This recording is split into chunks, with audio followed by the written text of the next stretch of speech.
Britain में नई सरकार के बनने के बाद विवाद बना हुआ था और नई पीएम लिज ट्रस अपने कार्यकाल के शुरुआती हफ्तों में ही सभी के निशाने पर आ गई थी। इतना ही नहीं, उनके खिलाफ विरोध के सुर तेज हो गए थे और लंबे समय से उनके इस्तीफे की मांग उठ रही थी, जिसके बाद विवादों में घिरी ट्रस ने फैसला लेते हुए बड़ा ऐलान कर दिया है। क्या बोली लिज ट्रस, देखते हैं ये रिपोर्ट। ब्रिटेन की लिज ट्रस सरकार को बने हुए अभी 6 हफ्ते ही हुए थे कि नई सरकार विवादों में घिर गई और अब ब्रिटेन की पीएम लिज ट्रस ने अपने पद से इस्तीफा दे दिया। हालांकि वो अगले प्रधानमंत्री चुने जाने तक पद पर बनी रहेंगी। इस्तीफा देने की घोषणा करने के साथ ही उन्होंने कहा कि मैं वो नहीं कर पाई जिसके आधार पर मुझे कंजर्वेटिव पार्टी ने चुना था। इससे पहले ट्रस ने बुधवार को खुद को मैदान छोड़कर भागने वाले के बजाय एक योद्धा करार दिया था, लेकिन अब उन्होंने अपने पद से इस्तीफा दे दिया है। उन्होंने ये बयान तब जारी किया था जब वो खराब आर्थिक योजना को लेकर अपनी ही कंजर्वेटिव पार्टी में कड़े विरोध का सामना कर रही थी। नवनियुक्त वित्त मंत्री जेरेमी हंट ने 1 महीने से भी कम समय पहले बनी उनकी सरकार के टैक्स कटौती के पैकेज के फैसले को पलट दिया था।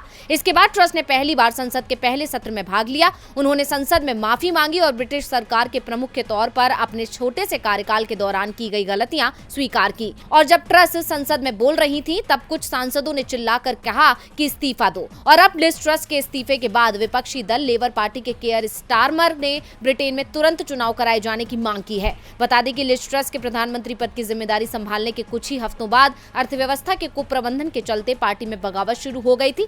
पिछले 1 हफ्ते में 2 मंत्रियों ने पद से इस्तीफा दे दिया था।